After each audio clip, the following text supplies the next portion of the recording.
I know many of the chums who watch this show on a regular basis love our royal histories and nostalgia in general. It's what keeps us going, isn't it? I look at things sometimes and I think, gosh, life was a lot simpler then.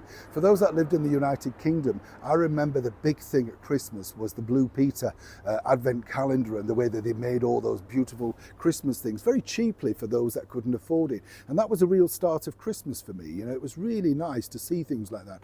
Nostalgia's a good thing, isn't it? So, of course, is history, particularly when you uncover certain aspects of history.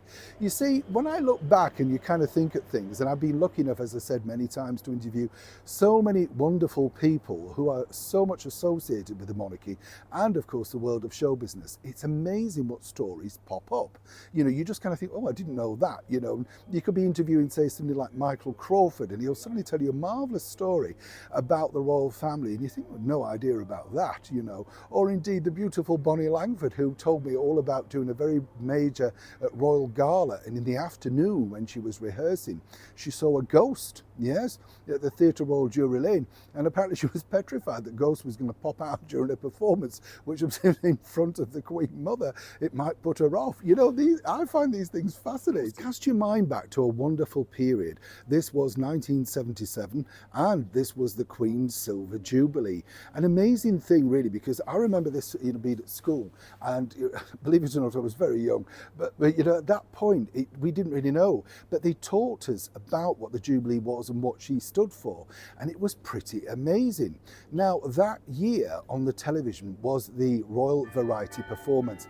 What a spectacular thing, and everybody sat around the televisions at that point. It was a huge event, and for somebody in the world of entertainment, it was a thing that I aspired to be part of. You know, it was the goal, if you like, for entertainment to get in there, you know, and just to literally bow to the royal box knowing that they'd seen your act, good or bad in my case, you know, but the thing is, it was a good thing.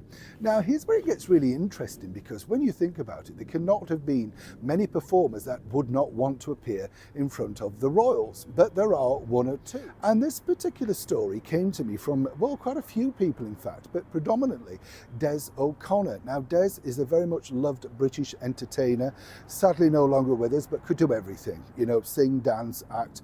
Very funny man, and when he did his interviews, he let people actually chat and, you know, take the spotlight. He never was about him. A lovely, lovely man, honestly. I thought he was absolutely brilliant. He told me this particular story about Frank Sinatra and why really Frank failed to top the bill at the 1977 Royal Variety Performance. You see, this all truly went back, in fact, to 1953. Frank was over here touring, literally after a slump in his record sales and film success. He'd had quite a bit and then it all gone wrong. The Bobby Soxers had grown up, right?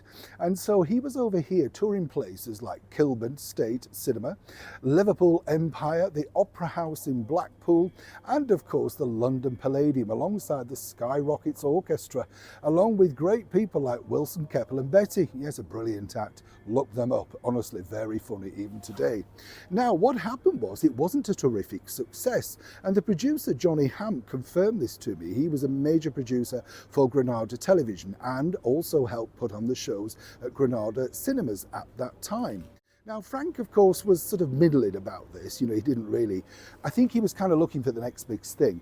He was on the cusp of From Here to Eternity, but not quite there, you know, the sort of thing.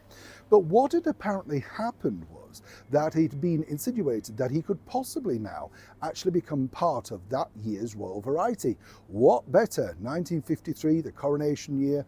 Absolutely 100% brilliant idea. Frank went back to America in the August and was rather hopeful. And he waited and never received a call. And this apparently set his temper off for many years. Now, we know Frank liked to do a lot of charitable work because he did many things in front of royals, including Princess Margaret, the Duke of Gloucester, many things, for instance, at the Odeon Leicester Square and stuff like that. Then in 1966, he became the compere of the Royal Variety Show. But it was in the Jubilee year that he thought he may be coming back. And it was announced they were going to mix British stars with American stars, the likes, of course, of the brilliant Bob Hope and Dame Julie Andrews. And again, Frank waited. and apparently just never got the call. Now, according to a very well-placed source, apparently Frank really upset some top cheeses inside the Royal Variety performance, hence the reason he was never offered to be the bill topper, even though both Princess Margaret and the Queen, Duke of Edinburgh, everybody loved Old Blue Eyes' singing and thought he was a terrific guy. So he never had that particular opportunity. However, Bob Hope then tried to cement the deal, but sadly that was literally wiped away following the sad death of his co-star and pal Bing Crosby, and they decided to make that more of a tribute to that. And they felt bringing in Frank Sinatra alongside Bob Hope might be losing the idea of what it was meant to be.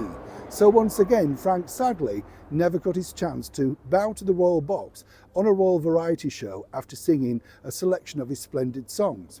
He did write to the palace and he did receive a reply apparently, and the Queen was as upset as him that he didn't get that wonderful opportunity. And the line goes, according to Des, that hopefully in the future we may be able to rectify that. Sadly, neither were able to. Fascinating insight into what goes on behind the scenes of the Royal Variety Show, right? Neil Sean in the very heart of London.